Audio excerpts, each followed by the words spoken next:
Okay, well, we're here with David Leventhal, Principal of Playa Viva and Co-Founder of Regenerative Travel, and we're going to talk a little bit about impact real estate and his experience with his project and with other projects.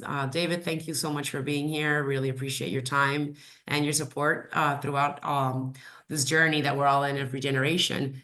So just to start off, can you maybe tell us a little bit about Playa Viva? I know it personally, just from Regenesis and from my work in regeneration. Haven't been there myself. I'm looking forward to go some point, but just a little bit about, how you started in the journey.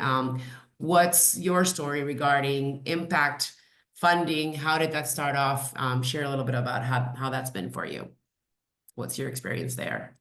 Great. I'm going to change microphone. Okay.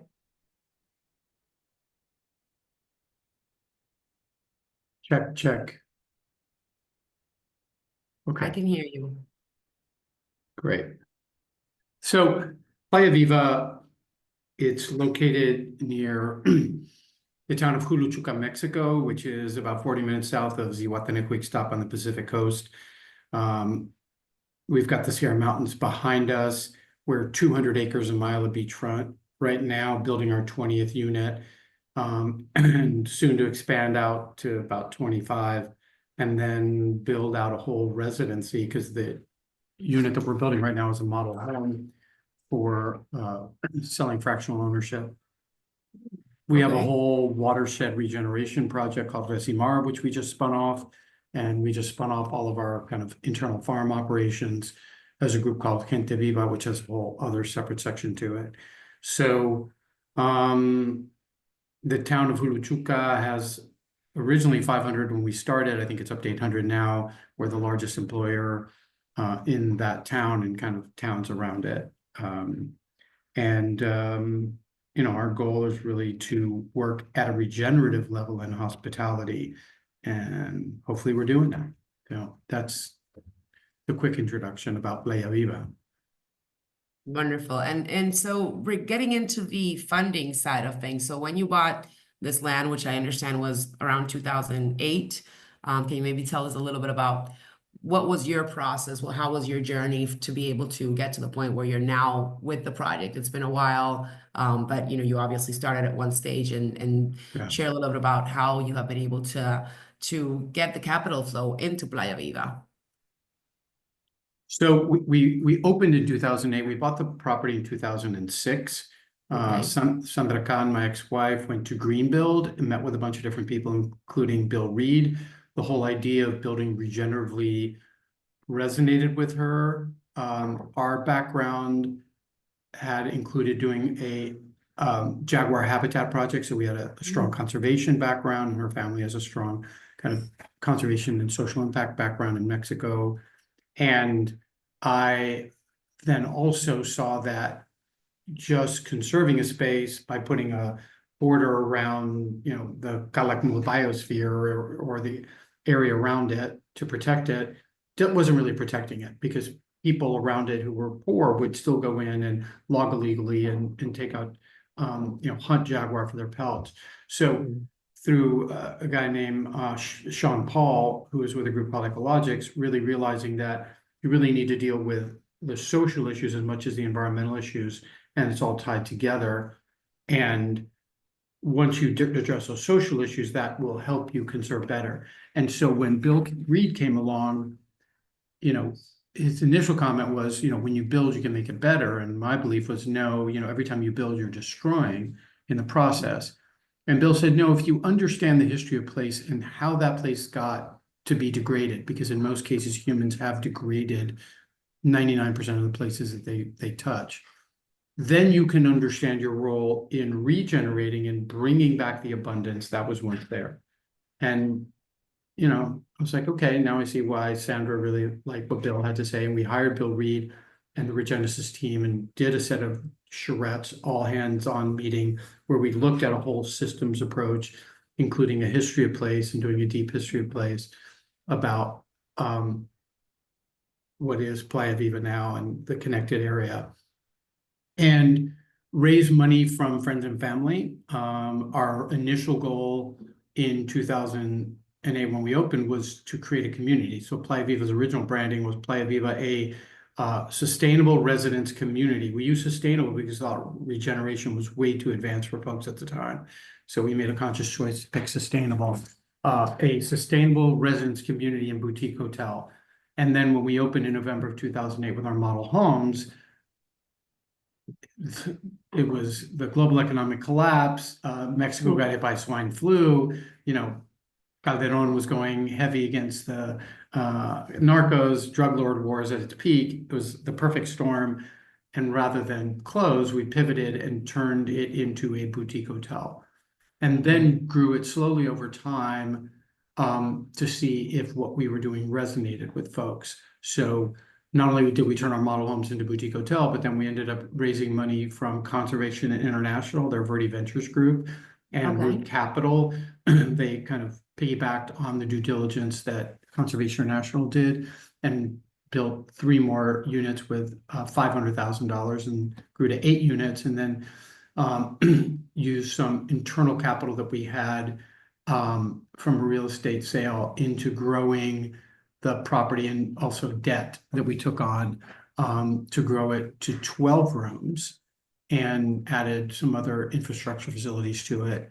And then showing that kind of record, because we would kind of add or build every 3 years. So coming into 2021, we realized that due to COVID, while there was a downturn, once COVID was done, there would be this kind of rebound, what some people call the revenge travel. But we also knew that we were well placed in having outdoor and wellness and all the other things that we offered. And so we raised about $2.5 million from, luckily, many of them were guests or people related to the guests who knew and understood the Playa Viva strategy, or high net worth individuals, family offices, foundations that were looking for impact investing.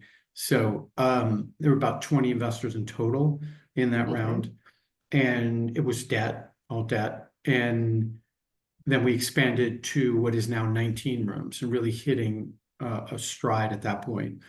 And so we're now having a great success record to show folks not only kind of the growth in sales and revenue, but also to show them reaching profitability and being able to kind of manage the debt coverage that we have as well. So it's been good. Beautiful, beautiful. Thank you for sharing that. It's interesting to know, how you actually went step by step, kind of phase it out and started with friends and family, but then been able to expand from that to what it is today. So other than Playa Viva, do you know of any impact real estate, and we're calling impact real estate or impact hospitality projects, that you believe have been successfully funded? Are you aware of any other potential case studies, and why do you think they were? Yeah, I think I'm only in a position to talk about what I'm doing. So I think you can look at regenerative travel and talk to those folks and see which one of them fit into it. And again, I don't see us as impact.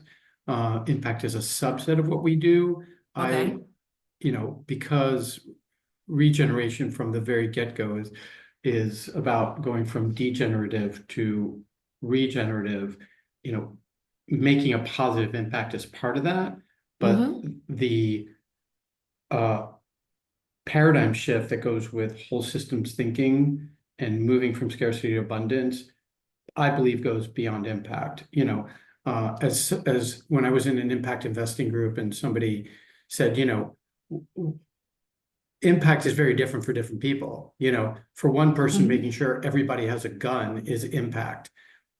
Yes. So regeneration for me is different than impact.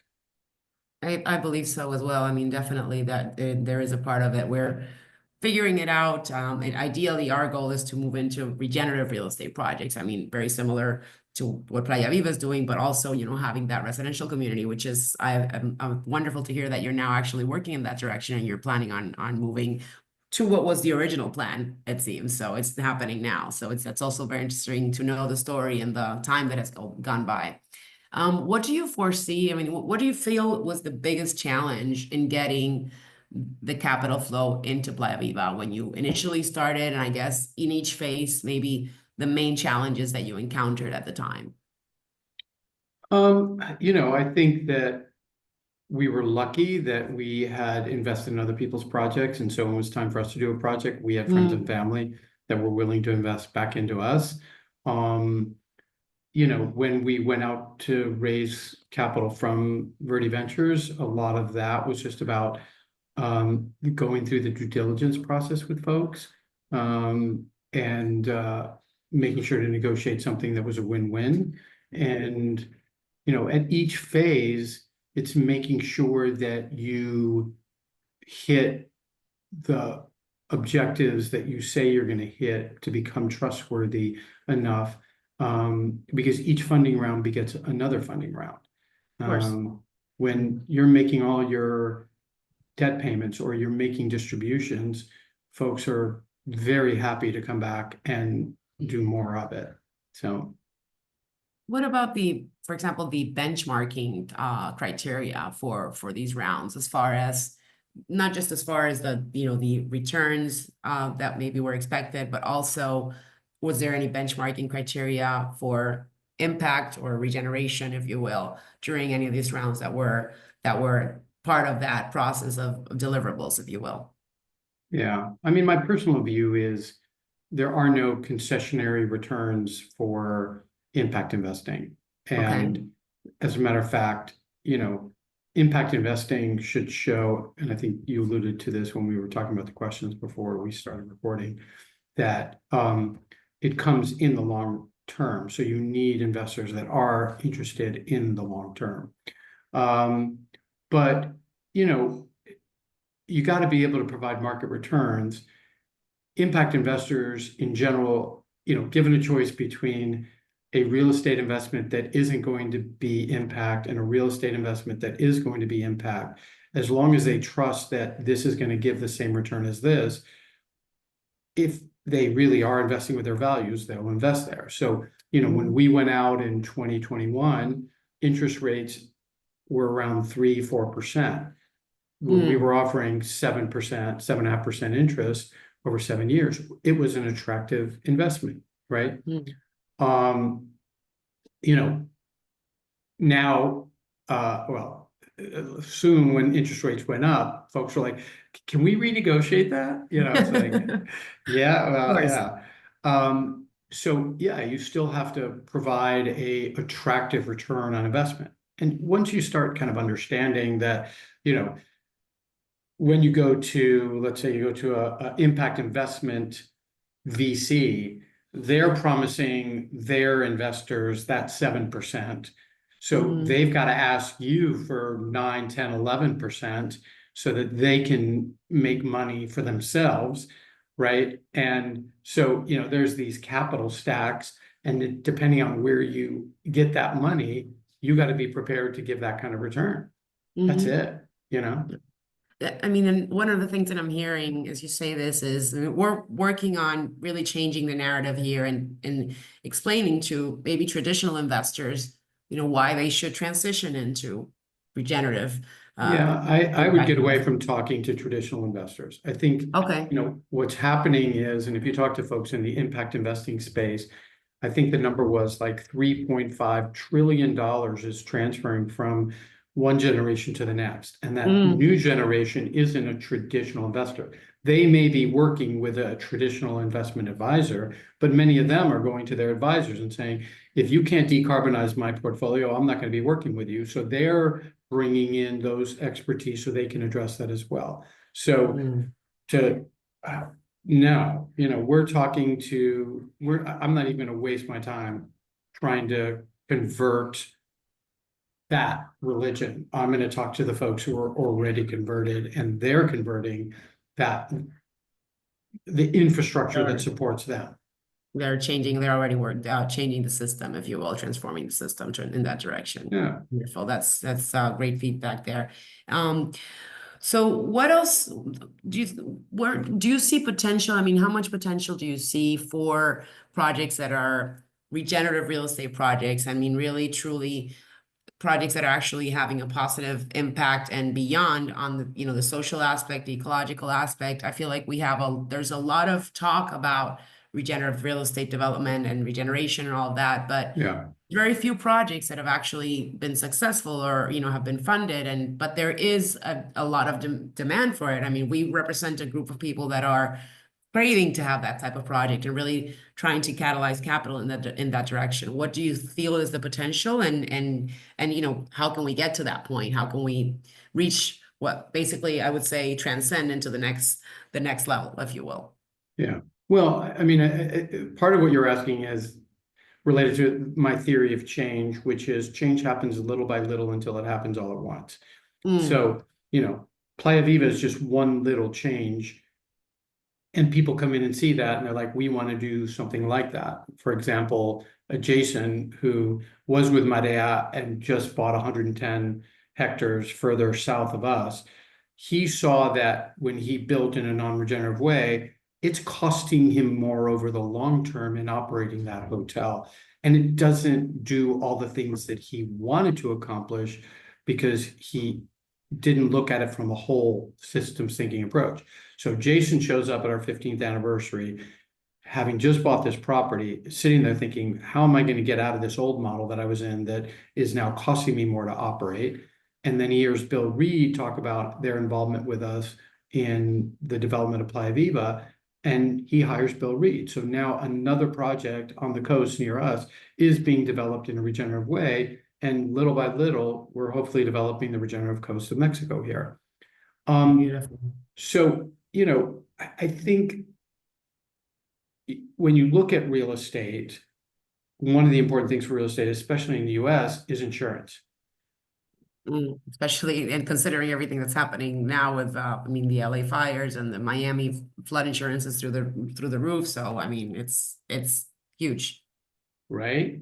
So as a developer, you're not going to be able to develop the way you used to develop. You're not going to be able to develop in the same places. And if you're going to develop and hold, you've got long-term considerations, right? Because now folks like Jason are going to be like, we're looking at the operational cost of a building, not just what it costs us to buy it from you and the multiple off the revenue. Because, there's an interesting graph I saw when I was at the Cabo Este conference I guess it was 2 years ago. It was a graph done by a guy who's at Harvard. I don't know if he's at Harvard now, but it's really looking at kind of massive development and the investment that goes into it and the revenue that comes in, but what happens to that over time versus slow community-based development, which is slow, but crosses that over time and then grows and is more sustainable. So, it gets to a point where a Cancun becomes a diminishing marginal return, or a Hawaii or someplace where people are like, it's too crowded, I don't want to work here, cost of living is high, blah, on and on and on, or I can't get insurance, versus the other way around, which develops slowly and is a more regenerative way of looking at developing. So Long-term resilience there. I mean, I'm speaking to you from Tulum, Mexico, and I've been here for a couple of years already. And, what I'm seeing right now is certainly not sustainable growth. And it's sad to see these incredible places, these incredible destinations really be destroyed because they're not looking at the long-term resilience and sustainability. And I think that we are definitely in a space right now where people are starting to take this into consideration a little bit more, maybe because of everything that's happening in the world, look, climate change, et cetera. But yeah, that's the big point. If you want to maintain that long-term resilience, that is the way to look at things.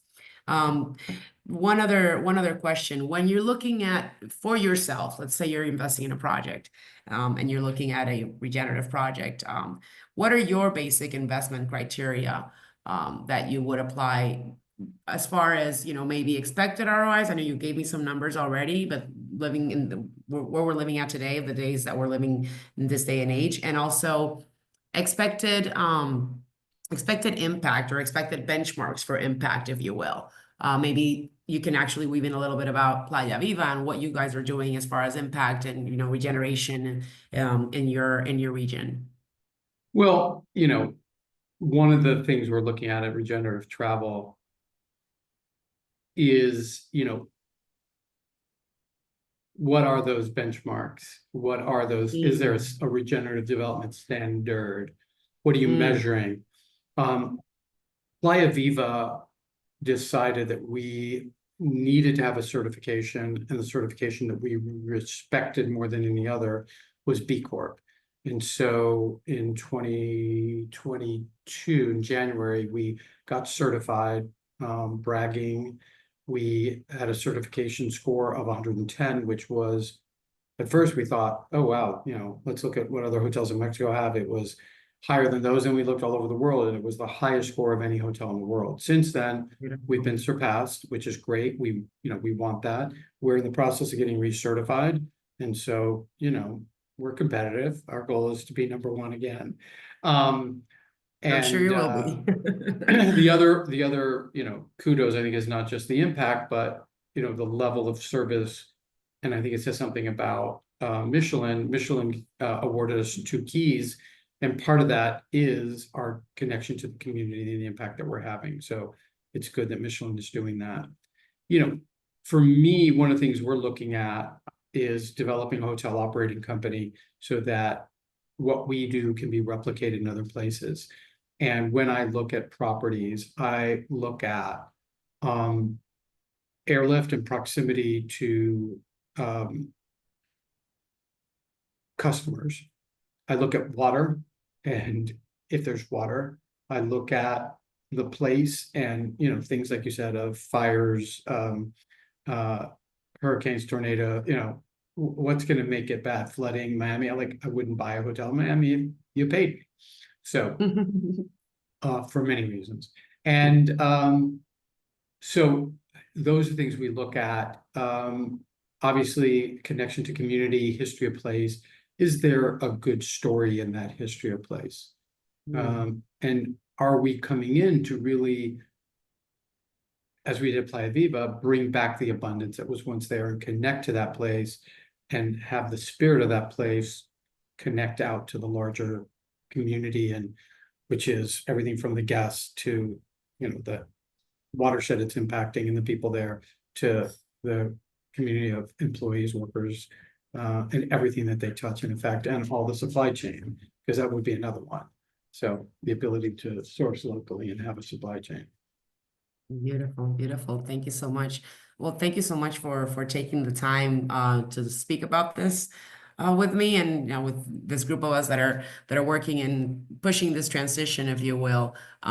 Is there anything else you'd like to add? Anything else that you think we should be considering in this process that we're navigating through, really to catalyze capital towards regenerative real estate or impact real estate or sustainable real estate? Anything else that you think we should be focusing on, and or anybody else that you think we should be talking to as well? We do have a good list of a group of people, some of which and but anybody anybody else, we'd be happy to consider as well. It's going to be a nice little sprint.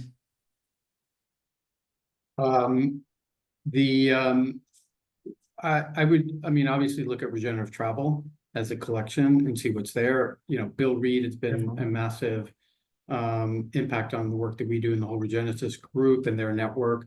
Obviously, Anna Pollock and the work that she does as well, the usual suspects. So I would also be careful not to get too caught up in terminology and words. I remember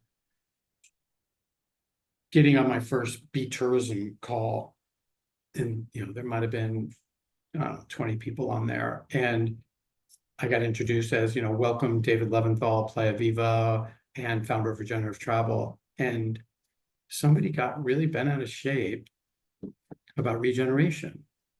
And their point was, we just now got people used to using the word sustainable, and now you're effing it up by bringing in regeneration. And my answer to her was, it's all a continuum from degenerate to regenerate, whatever comes after regenerate. And you can be anywhere along that spectrum. But the idea is, the moment you realize your impact, your actions causing degeneration or regeneration, the more you know, the more you move up that arc and that curve.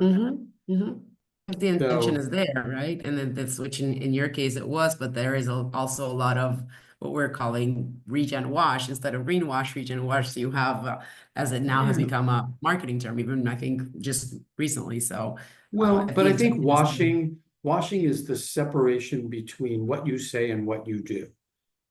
Mm-hmm. That's the only thing. So, if you're going to call yourself regenerative, be regenerative. But if you're not, it's okay. You can call yourself sustainable. Sustainability is a good thing. It's a good starting point. And even being green is a good starting point. Because the more you do that, the more you know, oh shit, I didn't realize this is an issue. And I didn't realize this. And so you go, okay, now I got to look at my waste streams and look at what I'm doing downstream. But oh shit, like everything that comes in here affects what goes downstream. So now I got to start looking at upstream and my sourcing, the supply. And then I need to look at, not only the well-being of my guests, but the well-being of my staff, and the well-being of my staff affects well-being of my community. So it perpetuates, but as they say in the South, don't throw the baby out with the bathwater. Just because somebody isn't perfect, and nobody's perfect. Playa Viva is, way far away from being perfect.